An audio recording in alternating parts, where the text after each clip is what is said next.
Hello everyone and welcome to the Rubber Duck Podcast. We are your hosts. I'm Graham and this is my lovely co-host Laura. Hi! So excited.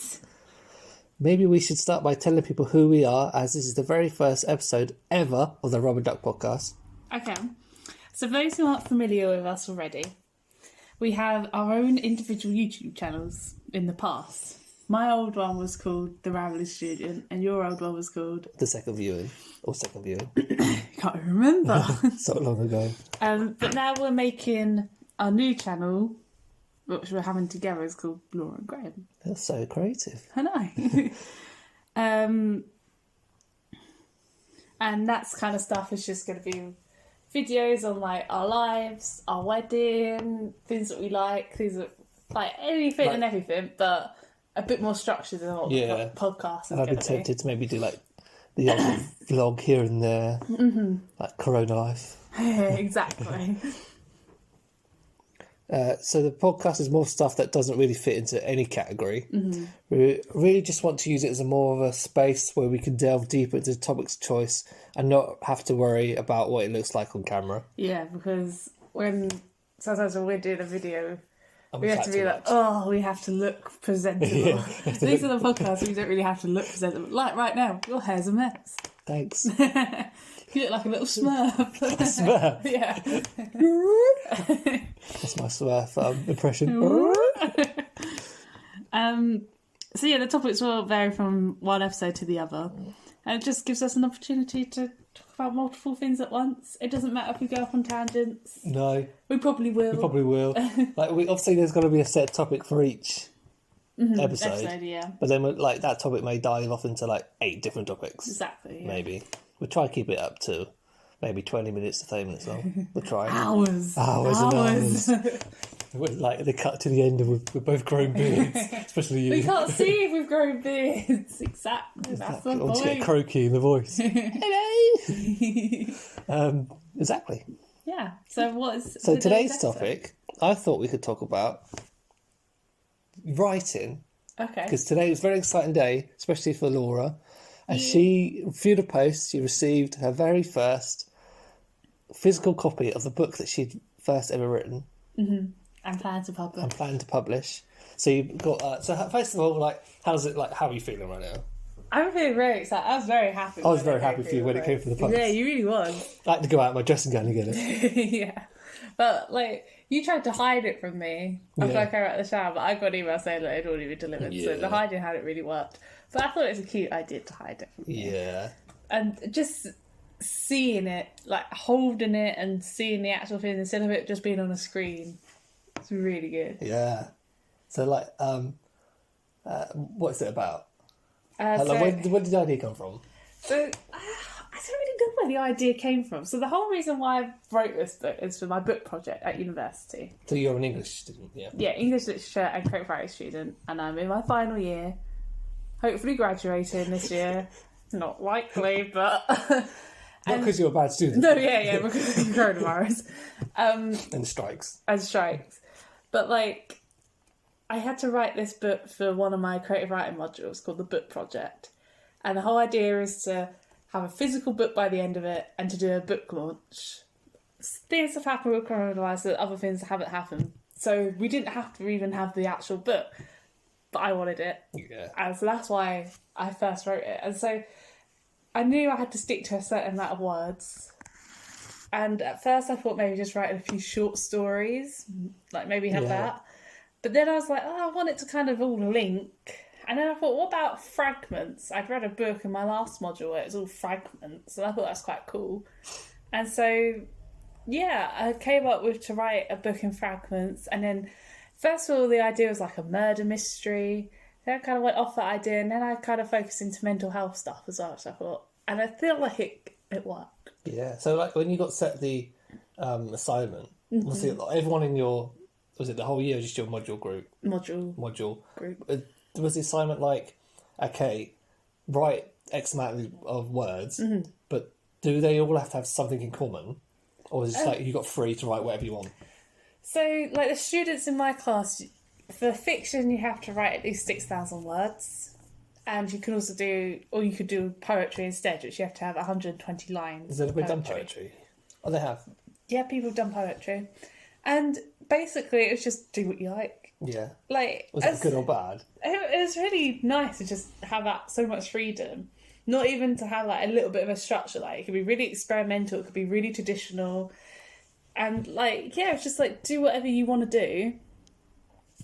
It could have been all separate short stories in a collection. It could have been a shorter bit from a novel that you plan to write. It could be a novella, like what mine kind of is. Yeah. And yeah, it could be anything as long as it kind of reached 6,000 words if he was writing prose. And it's good. Yeah, and as long as it made sense and it wasn't just like completely random, like all the words were just ba ba ba or something. Like, I mean, although someone could probably make that artsy. Game of Thrones, mostly it's just hold on. So like, was you conscious? I would be very conscious of writing something and be like, oh, but I've got to write it in the mind of my seminar leader. He or she's got to like it. I was kind of conscious of that. Every week we had a workshop, and every week the seminar leader would read the work. I know that some seminar leaders are quite difficult to read what they like. In our first lesson, she kind of did tell us what she liked anyway. Right. But, like, it is difficult to kind of do creative writing because you know that a teacher's going to mark it. And if they don't like it, then that's your whole mark down the grade. Yeah. But someone else could really like it. I feel like with my seminar leader, she's quite open-minded, quite broad. And she seems to get on with whatever we've all written. As long as it's kind of written correctly. Yeah, like grammar's all correct. Yeah, and there's no gaping mistakes or plot holes or anything. Yeah. I think she's going to like it. I think it's quite nice. Yeah. So, what's it about? So Without giving too much away, because obviously everyone's going to go buy it when it's finally comes out. It's quite dark. So it's about a girl who was killed while abroad. And she's telling this story. She's dead. Obviously, because she's killed. And she's telling this story from her grave. And everyone that comes and visits her is a different fragment in the book, or a different chapter, I suppose you could call it, in the book. So, like, her parents visit her, her best friend visit her, her ex-boyfriend. And with each one of them that come and visit, there's flashbacks threaded throughout sort of like the present day. And you learn more about the relationship with that character to the main character and about the events, and then just hinting at like her mental health and everyone else's mental health, and it's kind of a little subtle undertone. Yeah. And then the last chapter is the killer. Yeah, so the last chapter, the killer visits the grave. Yeah. Without giving too much away, that is probably one of my favourite parts, because I've read it. Yeah. One of my favourite parts of the book. Oh, thank you. One of many favourites. Well, the whole idea was like, I knew at the end I wanted the killer to visit the grave. I knew that from the very beginning. Even when it was a murder mystery type thing, I wanted it to be the killer to visit the grave. Sort of is a mystery murder. Kind of, mystery, but not like... With his own little... Yeah, it's not like... I mean, I hope to go back to write more in it so I could thread it a bit more. Yeah. Because like I was conscious to stick to the deadline. So it was kind of... It's around 10,000 words. But I think I could flesh it out even more. But yeah, I would like to have the killer hinted at a bit more, maybe. Maybe spoken about a bit more. Yeah. But, yeah. It's not entirely like a who done it, who killed them. But it's more like, oh, I think this person might have been the killer, or I think this might have happened to cause her death. Because like when I read it, because like you told me from the beginning, pretty much. As soon as you decided who the killer was, you told me. But even so, even when I was reading it, I was like, oh, but she's writing it as if there's some conflict between the victim and this character, but also this character, and also that character. Yeah. I wanted to make like everyone's like a suspect. Yeah. So it's like an Agatha Christie with a twist. Yeah. Yeah. I don't know what else to do now. I had to do a book law. Yeah, obviously, for your uni project. Yeah, so... sit down. So the original plan for Coronavirus Hit was that we was going to have a book launch during our normal seminar time. Which is like, it's meant to be like 2 days' time. Yeah, in a few days' time it's supposed to be. Yeah. And which I was really excited to go Yeah, on. so it was going to be like a whole event. So, like, you could bring family, your friends. There'd be wine and crisps, and like you go there, and everyone crisps that was sold, and everyone in the like class is there, just your class, not the whole module, just your class, and then you kind of go up one by one and you present your piece. You give a reading of it, and you do it in front of the whole lot of people. And, like, I was really nervous for that, like, really nervous for that. But I wanted to do it to kind of push myself. Yeah. But because of coronavirus and everyone's in lockdown, Social distancing. yeah, like, you can't have a gathering of people. And so instead, what's happened is that we've been told to create 5 to 7 minute videos, post them online, and then post them to a group chat. And then on the time that we was going to have the book launch, we're having like a virtual book launch where everyone's going to watch the videos that everyone posted online. Yeah. So it's kind of the same. I mean, it worked out in my favour because I felt more confident doing a video than speaking in front of everyone. Yeah. And like you could do it over and over again. So if you messed up on Yeah. one bit, you could do it again. I've Yeah. done mine about 10 or 12 Especially times. Like, some of the times it was my fault. Because I was in another room, but like door was open. Yeah. And the first time was like, I was trying to listen to something in my headphones, but for some reason my headphones just weren't working. Yeah. So it's playing loud on the laptop. And a few times later, I was like, oh, work rang me. Yeah. Laura, work's ringing me. Yeah. Oh, okay. And other times I would mess up, and then there was one time that I'd done it, like it's 7 minutes long, and I was like right at the end, Oh, yeah. and then a message pinged on From my my dad. phone, and it wasn't on silent, so it vibrated and made a sound. And you can't edit these videos, like you can't really, like You're not allowed. I edited the end bit where I'm just turning the camera off. Yeah. But everything else in it is like all one take. You can't edit it. You can't Yeah. like polish it up. So I had to do it all over again. Oh, like it was the last time better or worse? I think it was better in some aspects, Mm-hmm. but other aspects, I really liked the sound of my voice when I was reading. Like the sound of my own voice. Yeah. Which is why we do a podcast. But like, there was a point where I was like, oh, I'm really getting into these characters. I'm sounding really good. And then by the time I'd done it, like, I finished it, I was getting to the end. I was really, really good. And then the phone went off. And when I'd done it the last time, I was just like, oh, it's over with. So, you're like, do you have to upload it onto like YouTube? Yeah, so I've uploaded it onto YouTube now. Is it live now? It is. Oh. I will give the link to put in the description Yeah, of this so podcast. anyone wants to hear a segment from Laura's new book, which is titled Missed Me. Miss Me by Laura Callahan. You go on to click on the link, hopefully, somewhere down in the description. Yeah. The first podcast, I don't know how it works. But yeah, click on it, and then there's a segment, and then you can judge. Yeah, if you want to buy it. They did that all the little voices. I did try to differentiate my voices, but I didn't want to come across as being like really childish. Yeah. Hello. Hello. Yeah. So I tried to differentiate. It might have worked. Yeah. You tell us. So yeah, so like, so how many words was it in the end?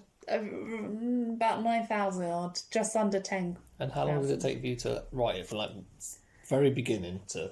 So the module started in January, about mid to end January. The module started, Wow. and we had to come in with the idea on the first one, and I Wow. had no idea at the point. Yeah. Did your Like- idea change? You said it like from like a murder. Yeah, it changed on like the murder that, but on that first seminar, I maybe just had like a few brainstormy things. Like there is ways how I get ideas with my writing, and I kind of done that. So that's how I kind of knew that I wanted it to be kind of murder mystery, but I still had no idea where it was going to go. I didn't have no idea of the characters' names, no idea how many characters I was going to Yeah. include.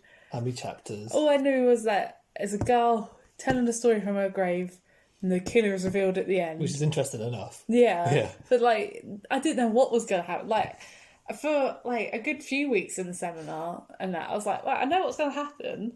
And I know each like I had the list of the characters, like, okay, it's gonna be this character, this character, this character. They're gonna have the fragments, they're gonna have their flashbacks. Didn't know what I was going to include in the flashback. Yeah. I was like, well, now I've got a flashback to invent. Like, what flashback am I going to do? Yeah. So, yeah. But did it come easy in the end? Or not? Sometimes it did. Yeah. I don't know why, but writing does come across kind of easy for I think me. the more you get into it, Yeah, for me as well. yeah. So yeah, basically this whole thing from probably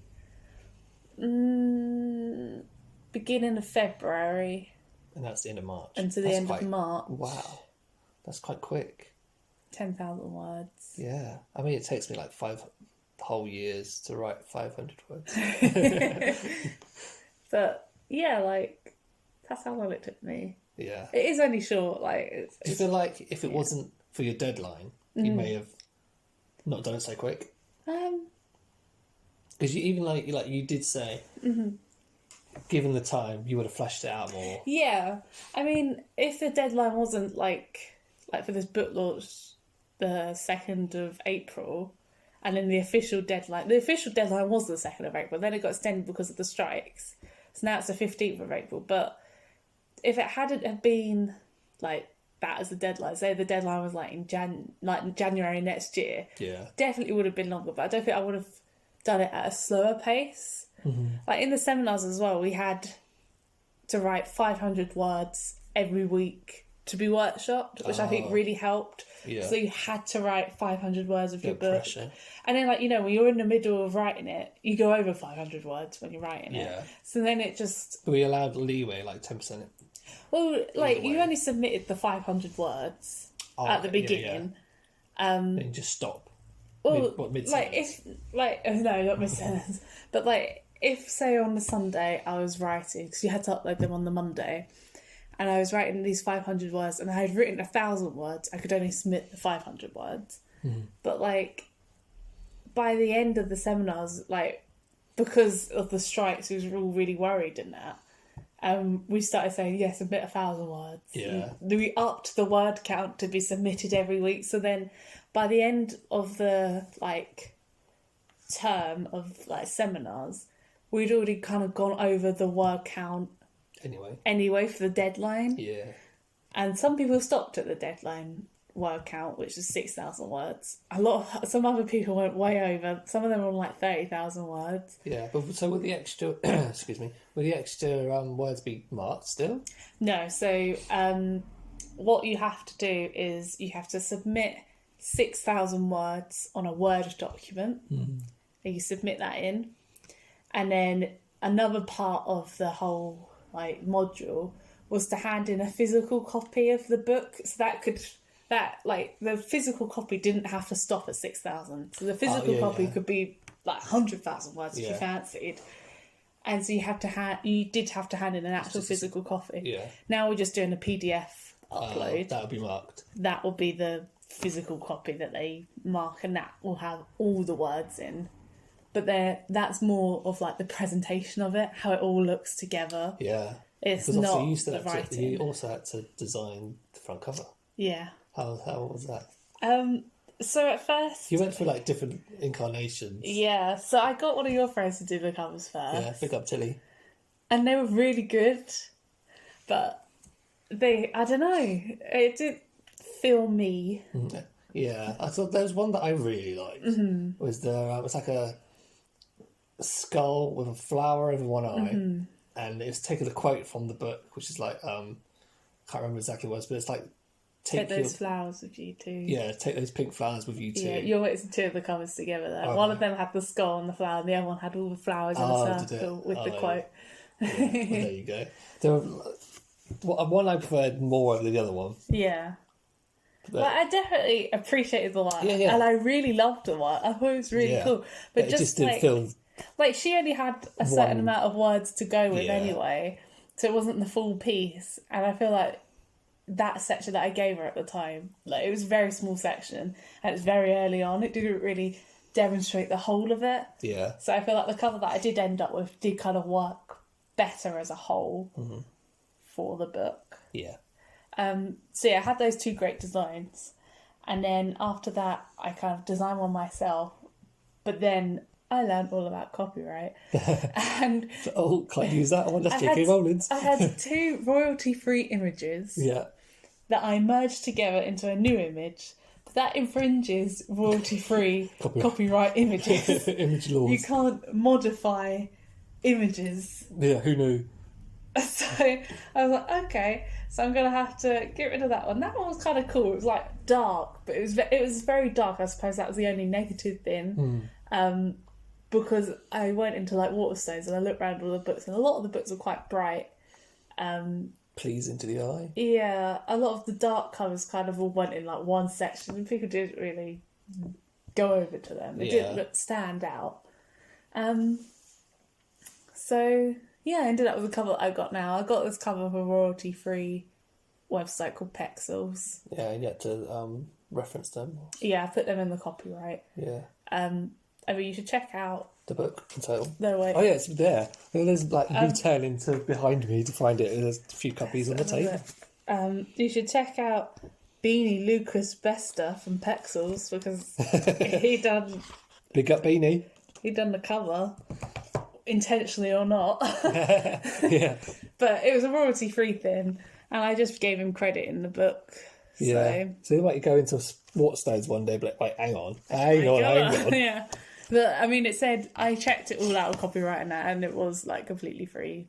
Yeah. So if you listen to this, Beanie, you're gonna be famous. So yeah, and I ended up using that. All I did was just add the words. Yeah, like the blurb on the back, which is really intriguing. Okay, go on, read Go it on, out. right. So, obviously, it's Miss Me by Laura Callahan, Yeah. and this is the blurb on the back. Ever wonder what it's like to be dead? Spoiler, it's not that fun. I've been stuck down here for a few months now with nothing except the words and memories of those who come to visit me, keeping me from forward further into this darkness. I've gotten used to their visits, thrive off them, live through them. They're a mismatched bunch, a sister failing university, an ex who won't let go, and a dad who's trying to forget. They're all I have now. That's until my kiddo visits my grave, and the reality of my death begins to unravel.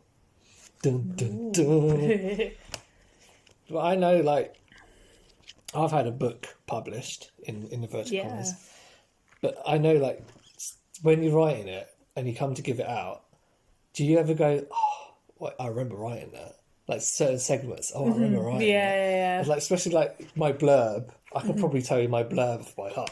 Oh, Maybe yeah. not now. Especially, like, because mine's been out for a few years. It's stopped being in publication. But, like, do you get that? Yeah. I always get a little tingly feeling, was like, especially for some reason my work out loud, I was like, ooh. I always feel like it's not good enough as well. I know. I get that even years later. So It's not. I mean, mine's not. So there are plans to, like, expand. yeah, it. flesh it out. I might Flesh it have out. like a second edition expanded copy. Yeah, like special edition. Yeah. Like a Lord of the Rings extended edition. Yeah. So it's only It's like 78 pages. 77 pages. 77 pages. Like a blank page. Yeah. Yeah. Go catch it on all good book sites. So, when you wrote your first book, tell us about the process, because the process of my book was on a thing called Blurb, and I found that program really easy to work through. I have tried Amazon Kindle Direct Publishing. Yeah. That's a little bit more difficult. Yeah. But Blurb, like, there's a program that you download, you do it all on there, and it worked really well. It was really easy to do. So tell us about your process of the publishing and designing of the book. So I remember mine wasn't even finished when I went to publish mine on Amazon. I remember that. I just wanted to have a physical copy so I can, like, understand, like, where because back then I did use Kindle, but you couldn't move the margin until, like, you've actually seen the margin, if that makes sense. Okay, yeah. So I ordered one really rough copy, which I still got somewhere. Like, I'm hoping one day we're going to be famous and it's going to, like, get millions at the auction. So I remember ordering that. But, like, yeah, I put up the whole Word document. It wasn't that many pages. And I remember having to like, rearrange the chapter titles. And, at the time, I got really frustrated. Yeah. But I feel like looking back, it was really easy. I could probably do it again tomorrow. But I know since then, Kindle have merged And CreateSpace. with CreateSpace. Because back then, it was just Kindle for the ebooks and CreateSpace, which is what I used Yeah. for the physical stuff. And I remember having to create two different usernames, accounts. And I don't know how, but at some point, I managed to get 2 copies of my book out there. Well, out, like, published? Yeah. Okay. Without realising. Oh. But then, like, because I did get picked up, in inverted commas, by a publisher. Okay. Like, because I was like, oh my God, this book is brilliant. And I sent it out to all these different publishers. I didn't, no, I'm not going to need an agent. Oh, yeah. And then, like, So did you actually send it out to the publishers? yeah, I sent it out to all the publishers, well, all the ones that I thought of. I sent it out to all the UK ones first. Yeah. And then obviously, because they won't have it. But then I got, it's like months and months and months went by. And then part of me's like, oh, just forget about it. Just deal with the ones I've already got. And then I got an email from a certain publisher, I won't mention them, and said, oh, like, we really like your book. It's something like your first time author, so we can't, for the insurance, you need to pay £1,200. Just like... Did you pay that? Yeah, £1,200. For... That's vanity publishing. I know that now. Back then I didn't know that. Just to cover like the printing costs and all this and all that. Oh my God. I know. I was like... Did you make that £1,000 back? No, No. never. So I was like, but back then I was like first time publisher, first time author. Yeah, and it's really exciting. It's really exciting. So, oh my God, they've emailed me. Yeah. And I remember they sent out this contract, and on the back of the contract, I still got a contract somewhere, and it's on the back of it, or in the contract somewhere, are the logos of BBC, ITV, and Channel 4. I was like, oh my God, they work with the BBC. And W.H. Smith's was on there, Waterstones was on there, and like all the other, like some other brands. I was like, oh my God, this is like a legit contract. And it comes all like laminated, their logos on the front. And it's like, dear Mr. Graham Armstrong. The title, Life and Death of a Foot Soldier. I was like, oh my God, this is so exciting. So I signed it, obviously, kept a copy for me, sent that one off. And it wasn't until like exactly a week after I signed it, another publisher emailed me and said, we're interested, like a legit publisher. Yeah. So we're interested in your book. And I had to email back and say, sorry, I've already signed with someone else. Yeah. And then A vanity publisher. A vanity publisher, which I didn't know at the time. And it wasn't like, I think I signed it on my dad's birthday, the contract, which is June. Did you pay the money then in there as well? Yeah. No, I paid bit by bit. Okay. I still haven't paid some of it. But then there was like so much trouble I had with that. Like, they didn't want to, because like when I published it on Kindle and CreateSpace, I did my own design, front cover, which were crap. It was just a picture I took when I used to live in Cornwall. And I wanted to change that, but they didn't want to change it. Oh, okay. I was like, but it's crap. Yeah. No one's going to pick this book up if they see their cover on it. Yeah. Like, okay, what would you like? So I came up with the whole design. It's the same picture, and because front cover is it's an eye, close up of an eye, and in the eye itself is a picture of like a sea, which is good because it goes off one of the quotes in the book, and the picture in the eye is the same exact picture I used on the original cover. So I designed the whole thing again. I was like, okay, we'll use it. I didn't know they didn't come off with any excitement or enthusiasm whatsoever. Yeah. And then I was like, oh yeah, we'll broadcast your book to closest schools, bookshops, and departments that sell books, in hope to get someone interested in doing book signing. But, oh yeah, that's great. Nothing came off it. Yeah. So then, like I said, I remember going into Waterstones the day it was meant to be published. Yeah. With my dad, because obviously my dad wanted to be there. He wanted to buy a copy, and they told me like the day it's published, you'll have it at least in your closest Waterstones and your closest W.H. Smiths. Yeah. Went into both on the same day. They didn't have it. Never heard of it. Never even heard of the publishers. Yeah. And then they searched it online. I said, yeah, we can. Because there's a really nice manager in there. In Waterstones or W.H. Smith? In W.H. Smiths didn't want to know me, full stop. Oh, okay. Yeah, and then but Waterstones in Westwood Cross, in Thanet, they were like, oh yeah, we're really interested. They're a local author. We really want to like push you and all this. There's a really nice man. I can't remember what his name is, but he was like, oh yeah. So he got up and he goes, yeah. What we can do. This is our information. Give me all their information. This is how we go through booking all our signings. Give them to your publisher, and we're more than happy. So I passed them all to the publisher, and then when they always took like 2 or 3 weeks to get back to me. And then it was like, oh, sorry, we can't get in touch with Waterstones. They're not picking up their phone, not answering their emails. So, oh, okay. So I went down to Waterstone. No, not been in contact. Yeah. And then I was like, I could have ordered some books myself Yeah. and gone in there, but that means paying for it out of my pocket. Yeah. And then How much percentage did you get? Do you remember? I think 60%.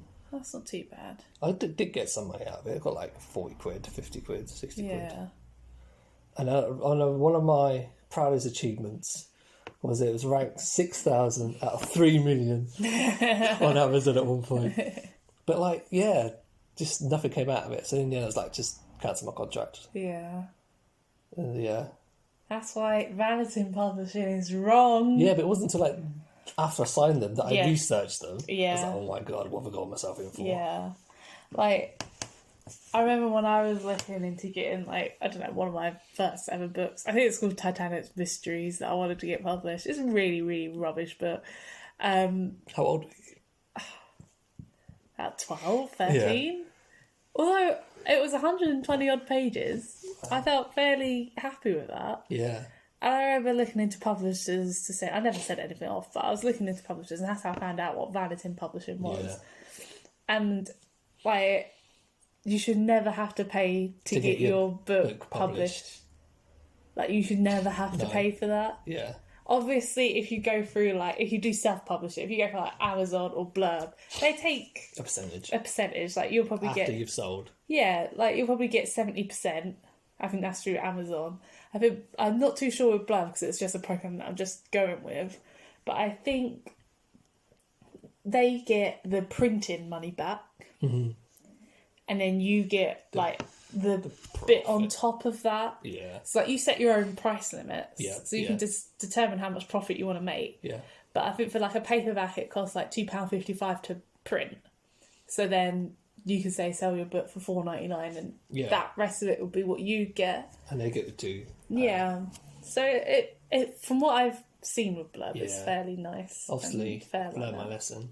Yeah. I won't be doing that again. No, I can't believe you did that. It was already quite frugal with your money. Back then I wasn't. But then I sort of was, to be fair. But it's like, I understand that if it's like the You- first yeah. one and you just feel so ecstatic, just the you fact just that go they, for it. they email me back. Yeah. was like, After God, no yes, I've made emails it. whatsoever. Yeah. Yeah. Won't be doing that again.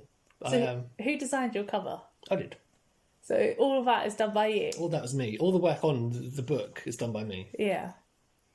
What programs did you use to make it? No, I told them what I wanted. Oh, but they And made it. yeah, so like, Oh, okay. they kind of designed it. Yeah. But I was like, no, I want this picture. I don't want an eye. Yeah. I said a lady's eye, which you can probably tell if you look at it. Yeah. And within the eye, I want this picture. Yeah. And they said, okay. It took an age to do it, but okay. And I remember, like, they had... they've obviously got a Facebook page. And I remember the only time they ever responded to me is if I put a bad post on their Facebook page. Mm-hmm. And then they're like, oh, could you take this down? Can you take this down? Otherwise we'll sue you for slanderism. Okay. And I was like, okay. But I'm still on there now. It's like, slanderism has to be proved wrong. Yeah.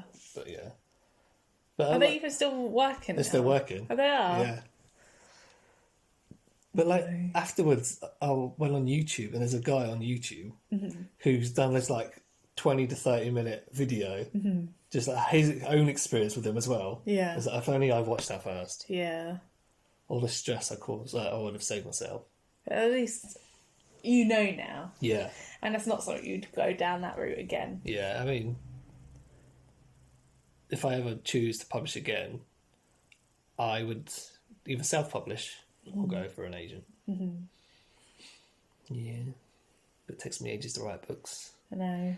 I'm going to wait for you to finish this one that you're currently writing. Yeah, I know. It's been a long read time. it. Yeah. I feel like now I've got this time off. I've been writing it recently, a little bit here and there. Although, when we was in Denmark, you had a whole year of doing nothing, basically. It was a whole year in isolation. Yeah. And you didn't finish it. I mean, I wrote like 10 chapters to Denmark. Yeah, you the whole wrote year, quite a lot. But like, nothing really since I've been back. Yeah. It's sometimes just getting that motivation, isn't it? Yeah, and you got to get like, not only the motivation, but like back into the headspace. Like, you can write whatever you want, but it has to be good enough Yeah. in your own head, good enough.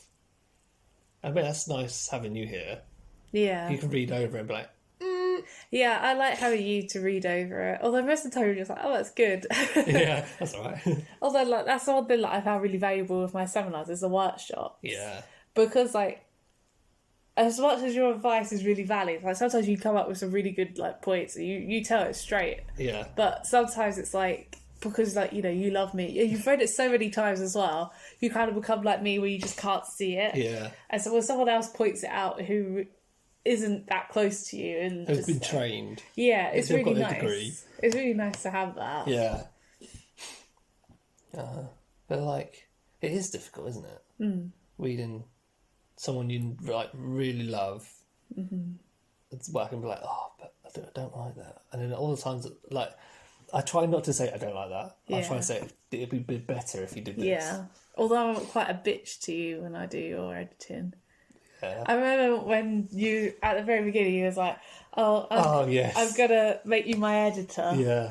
And I was like, okay, so just so you know, when you're asking me I'm to gonna be edit harsh. it, I thought, yeah, of course I'm she not your girlfriend at that time. Yeah. I'm not your fiance when I'm editing your book. Yeah. I am a mean bitch. And I'll tell it how it is. And there may be bits that I completely hate and cross out. But then after the editors come back, I'm back to be your lover fiance again. Yeah. But I do remember right at the beginning, there was bits that I pretty much had to rewrite the whole, like, Yeah, you had to first whole, chapter. rewrite the whole beginning. Yeah. Which is good, because I like it now. Yeah. But I feel like the more I'm getting done so far, the bits you have read, you've liked. Yeah. I feel like, though, because, like, I've been studying creative writing Yeah. for so many years. Like, I've done it in sixth form as well as in university. So probably about 5-6 years I've been doing creative writing Yeah. professionally. Yeah. So I think, whereas when you do creative writing in school, you say I failed English. Yeah, you say GCSE. yourself you didn't like English. That's one of the reasons why I wrote a book. Yeah, just to prove them wrong. Yeah. But Who's laughing now? But I feel like having me there, I can point out all the technical stuff. Yeah. And, like, I can really see that you've improved. Like, I hope you don't mind me saying. The first book shit. But no, not the first book, but at the beginning of this book you're currently writing, a was lot of very it was telly. Yeah. It's like, I live here, I do that, I go to school here, I have blonde hair, and I was just like... It's red, actually. and I was like, no, No, don't do that. Yeah. Like, you don't have to tell us everything about this one character at the first page. paragraph, yeah. Like, you don't have to tell us that they live by the sea. You could have that, like, 4 chapters in just saying you could hear the sea in the window. Yeah. Like, it... And I feel like... off from buying my new book. No, because it's so much better now. And, like, when I read bits that you've written recently, I can really tell that you've taken that on board. Yeah. And sometimes even yourself, you're like, I think that's too telly. But then, like, I'm like, no, it's not. Because it's okay to be telly sometimes. Because sometimes you have to be telly. You Yeah. have to tell them what's going on. But you don't have to overtell and overshare. Yeah. So I feel like that's why it takes me ages to write. Mm-hmm. Like, what was it, like, yesterday or the day before? We sat down, did a little writing sesh. Yeah. And it took me, like 2 hours. Yeah. And I wrote, like, maybe 4 lines. No, you wrote like 2-3 paragraphs. Okay, yeah. But then when you wrote, like, pages and pages. I wasn't writing. I was doing university was essay you? prep. Alright. But anyway, but I think, like, I would probably I could write pages and pages. Mm-hmm. But it's because in my head I'm like, no, that's not good enough, rewrite it. Mm-hmm. No, that's not good enough, rewrite it. But I feel like also sometimes that... You need to just let that go. Yeah, because for me, when I do a first draft, that's how I normally punch it out really quick. Yeah. Because I know that I'm going to come back to this, I'm going to edit this, I'm going to look over this again. Mm-hmm. And so sometimes I'm just like, just kind of get the basic idea out in the first draft. Yeah. Like, it could be the basic of basic. And it can be super telly, but as long as you kind of got it all out, then you can go back and, like, take chapter by chapter, just take that whole chapter, have, like, the first draft there and a blank page in the other one, and just kind of see where you're going and then just flesh it out, make it better on the new document. Yeah, plus by then you know where you're heading. Yeah, like, you know what's happened by that point. You've written the whole thing, so you like, even then, because sometimes it works really well with foreshadowing. Yeah. Because sometimes when you're writing a book at the beginning, you don't really know what's going to happen. Like, you may know the beginning and the end, but you don't really know the journey to get there. Yeah. So at least if when you go back and redraft... And even then, maybe the ending changes. Yeah, but, like, you could go back and redraft as, like, oh, there's going to be a dragon in, like, the 27th chapter. But there's no mention of dragons before, but maybe they can say, like, all the dragons are gone, or, like, there's a dragon tooth on the floor. Just, like, hinting at it. Yeah. That's one of the things, like, people don't understand when writing. Mm-hmm. They feel like, okay, just plan it. Just plan it. Just put it down. Write what you want. So you can write down, like, basic plot. Girl meets boy. Boy's ill. Boy dies. Yeah. Girl's sad. Lovely. You know, it's a classic Nicholas Sparks. But, like, as you're writing the character and you flesh out their personality, you're like, oh, but maybe boy doesn't like girl to begin with. Yeah. And so, like, the characters tell the story. It's not the author who tells the story. Yeah. It's the characters who tell the story. Yeah. And, like, people don't understand that. Are you a planner or a, like, run off and go with it? I'm an internal planner, where it's like, okay, I've got this brilliant idea, I'm going to write it down, it's going to, like, rock the world, and I get down to write, oh my god, how am I going to start it? What happens at the end? What happens at the beginning? Oh my god, what's the character called? And then, like, especially the one that I'm on now, I've rewrote it so many times, like, first person, third person, and at one point I've attempted to do second person. I was like, you are. No, it doesn't go there. Then, like, they all started off in different places in the story. Yeah. But then it's not until, like, I saw you writing a story that you are yet to publish. Yeah. Well, publish normally. That I saw your planning. I was like, oh my god, that looks so cool. Yeah. And then, like, I was like, okay, I wanted to plan it. And I did, like, a PowerPoint presentation of, like, settings, characters, creatures, that sort of thing. But does that help? It did help a little bit because, like, especially, like, there's a character in my book called Claude, and he's, like, got a scar above his eye, and, like, there are points there I want to reference the character, but without it being too obvious. Yeah. I'm like, oh, there was a man with a scar above his eye. Yeah. Like, oh yeah, so that must be Claude. Yeah. Without going, Claude was there. Yeah. And it's like, they want to play connections to family members, but my memory isn't great. So then I go back to the presentation, like, oh yeah, they've got this characteristic. I mean, so this unpublished book that I have called Humanity's Legacies, I'm gonna go back to that one day. Yeah, I do like that. I like your idea for like a prequel. Yeah, I think I will go back to that and do it. That's maybe in recent times. I'm not sure. Recent times, but with that one, I plan that heavily. Yeah, you do. I like to have like a whole new notebook just dedicated to that one book, and I plan that really heavily. Like, from every single chapter, I planned what was going to happen. Yeah. Planned the characters. I done character profiles and setting profiles, and I done all that. Yeah. Like, fully planned that out. And that worked really well for me. Mm. This recent one, it was loosely planned. Yeah. Like, this idea was there, and I did heavily plan out the main characters, because I've done character boards and that. But then a lot of it was improvised, and a lot of it was just like, oh, yeah, don't know what's happening. And that was really nice. It was freeing to do that. And, like, sometimes you can take an idea, and when you just do it without a plan, you can just run with it and see how it goes. Yeah. Which I think is quite nice. I feel more freeing when I don't have a plan. Yeah. I mean, in my head, I know what I want to happen next, where I want the story to go, where it wants to end. But it's like connecting them with different segments together. And sometimes with a plan, you write the plan right at the beginning of the book. Yeah. And, like, you know, by the time you get to the middle of the book, you might not have liked that plan that you originally made. And like I said before, it's the characters. Yeah, like, you build this connection and relationship with the characters that you're writing. And so then you may think, oh, maybe my character wouldn't do that. Yeah, or, I think it's quite nice. Yeah. I think we've come to... Yeah, I think we have rambled on a bit. And that's one of the good things doing podcasts. Like, if it's a YouTube we're doing, the light has gone. Yeah, we're in darkness now. We're in darkness now. Yeah, thanks for listening if you listened this far. If you haven't listened this far, comment down below. If you have or haven't. If you have, Can you comment on podcasts? I don't know. I don't Can know. you? I don't know. Maybe we should invent an email address. If you can comment, yeah. comment down below what your favourite animal is.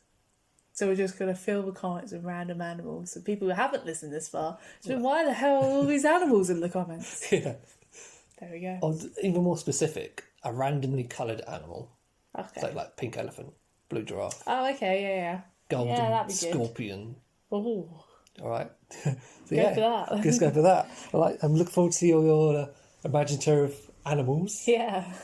We'll catch you next time, hopefully. Yeah. Yeah. This has been the Rubber Duck Podcast. Bye. Quack, quack. Quack, quack. 45 minutes.